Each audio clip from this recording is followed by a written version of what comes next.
You know what? Let's talk about Sheduer Sanders and the Heisman Trophy. Cue the intro.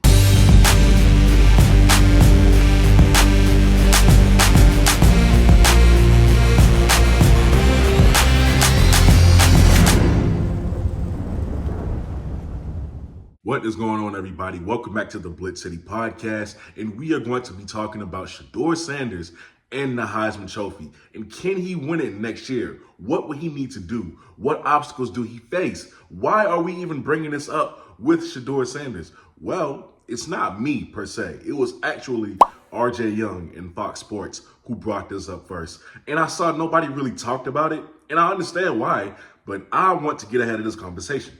When it comes to Sheduer, former quarterback of the Jackson State Tigers, he was very successful in his 2 years with Jackson State. 6,963 yards, 70 touchdowns, 14 interceptions. He was undefeated in the SWAC. He never lost versus a conference opponent in his 2 years at an HBCU. On top of that, he has 2 conference titles, led his team to back-to-back HBCU national championships. He didn't win them, but he played good in the last one. And ultimately, he only had 3 losses so far in his career. Sheduer Sanders is now being talked about as a potential candidate to win the Heisman Trophy in his inaugural season in the FBS at the Power 5 level. Now, it's not that I don't think Sheduer isn't good enough to win the trophy, because I do. I just think the obstacles that he has to face are going to be greater than the talent that he has. There's certain things that you need to win the Heisman Trophy. There's certain things that you need to do. Sheduer Sanders is coming from the FCS. He's now on an FBS team in Colorado. A team who was 1-11 last year. A team who now has the #1 transfer portal class in the country. You brought in a lot of talent. You have 2 5-stars on that roster in Travis Hunter and Cormani McClain. But that doesn't mean things are going to automatically turn around for you. If he's going to win the Heisman, there's certain things that he has to do. One of them is finishing the season strong if he doesn't start it strong. What do I mean by that?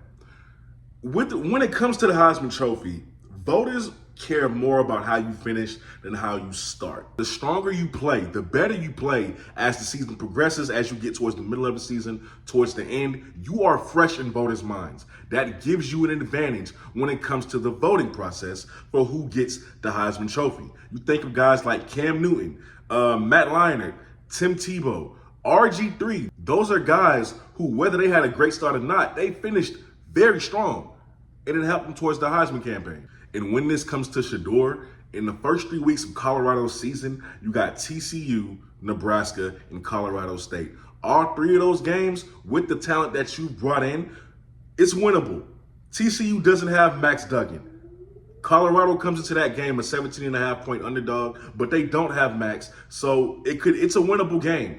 Then you have Nebraska. That's a winnable game. Colorado State is a winnable game. So although it would definitely help him to start off great, even if he doesn't beat TCU, it would help him to start off great in those first 3 weeks, because who he has after that is pretty damn hard. So even if you lose to TCU and you play well versus Nebraska, you get the win. And you play well versus Colorado State and you get the win.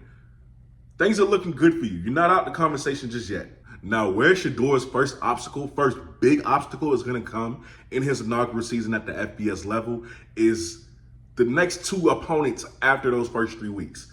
You got Oregon and you got USC. Oregon being led by Bo Nix, who had an amazing year, a bounce-back year with the University of Oregon. Go Ducks, because I am a fan. Threw it for 3,500 yards, 29 touchdowns to only 7 interceptions. He almost had Oregon in a prime position to make the college football playoffs. Almost. And then right after that, you're going to have to face your biggest test of the season by facing former Heisman winner Caleb Williams. Yes, Caleb Williams, future first-round pick. The Caleb Williams who threw for 4,500 yards, 45 touchdowns, and 5 interceptions under Lincoln Riley and that USC Trojan offense. This is a guy who we know is going to be one of the top picks in the draft in next year's draft. We know he's one of the premier players at the college football level. So you're going to have to face him, and you're going to have a great showing. You can't play bad and win the Heisman Trophy against these two guys. You can't. You're going to have an outstanding showing. You're going to have to hope that your defense can keep you in the game to win it. And you're going to have to hope that you can have the same success that you had at Jackson State as fast as you did with the Colorado Buffs. It's so many uncertainties with this. That's why him in the Heisman Trophy, I just don't get the talk right now. But this is what you're going to have to face after those first 3 weeks of the season. Those are your two biggest tests. Now, after those 2 weeks, the competition dwindles a little bit. You got Arizona State and you got Stanford. 2 winnable games. But after that, you will face another premier quarterback who, granted, is only a freshman, but is a freshman with a lot of high expectations. And that is 5-star quarterback Dante Moore from UCLA. Now, Dante Moore was originally committed to Oregon, and then he decommitted and committed with UCLA. Now, that's not important. I'm just putting that out there. He's a 5-star quarterback who is ranked number 4 nationally and is the number 1 quarterback in Michigan. So you definitely are going to have to play your A game versus UCLA, or a lot of people are going to be talking about how you lost to a freshman. And then the last 2 weeks of the season, you got Cameron Ward in Washington State and Cameron Rising in Utah. 2 very talented quarterbacks in the Pac-12. The Pac-12 has the best quarterback play in the nation right now. You're not going to get a break. Cam Ward of Washington State, 3,200 yards, 23 touchdowns, and 9 interceptions. He's back next year. Cameron Rising in Utah was an 8-3 team last year who defeated Colorado. As a matter of fact, Rising was 7 for 19, 234 yards, and 3 touchdowns versus Colorado last year. Out of these quarterbacks that I've named in your own conference that you're going to have to face next season, you're going to have to play better and beat the majority of them. Can he do it? We don't know yet. Another factor to winning the Heisman Trophy is playing in a nationally televised game. You're going to have eyes on him. Now, he doesn't have to worry about that. He's Sheduer Sanders, and his father is Deion Sanders at Colorado. Eyes are going to be on them regardless. Everybody is anticipating to see just how fast Coach Prime and his son can turn this program around. So he'll have his chance. Even his spring game will be nationally televised, which leads me to the next thing that he needs, a Heisman moment. Every serious Heisman contender needs a Heisman moment. You think about Johnny Manziel when he led Texas A&M into Bryant-Denny Stadium versus Alabama, and he was in the red zone, and he fumbled the ball by running into his own player, caught it, turned around, and threw it into the end zone, all in the middle of one play for a score. That was his Heisman moment. You think about RG3's game-winning touchdown over ranked Oklahoma. You think about RG3's game-winning touchdown.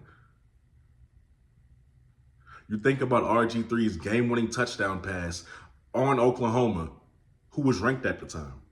Hell, you even think about Doug Flutie's Hail Mary in the 80s and how popular that was. Those were Heisman moments, famous Heisman moments for all 3 of those players. Sheduer's going to have his Heisman moment. And I think the biggest factor is that Sheduer is just going to have to avoid either 1 horrible performance or 2 mediocre performances. He's going to have to avoid that. You can't afford to have more than 1. If he's serious, if he's a serious contender for the Heisman Trophy like Fox Sports and RJ Young thinks he is, he can't afford to have mediocre performances. He's going to have to deliver. Sheduer Sanders is without a doubt a very talented young man, a very talented quarterback. He was a 4-star quarterback for a reason, a legitimate 4-star with plenty of offers. But now he's at the big time. Now all eyes are on you. With that being said, you guys let me know if you seriously believe that Sheduer Sanders can win the Heisman Trophy down below in the comment section. Let me know if you think he will make the ceremony in New York. Let me know where you think he would fall in the rankings for the Heisman Trophy. Let me know how successful you think he'll be at Colorado next season. All that down below in the comment section. With that being said, you are watching the BlitzCity Podcast. Don't forget to like and share this video. Subscribe to this channel. I would appreciate that a lot. I'm your host, Sheduer, and I'm out. Peace.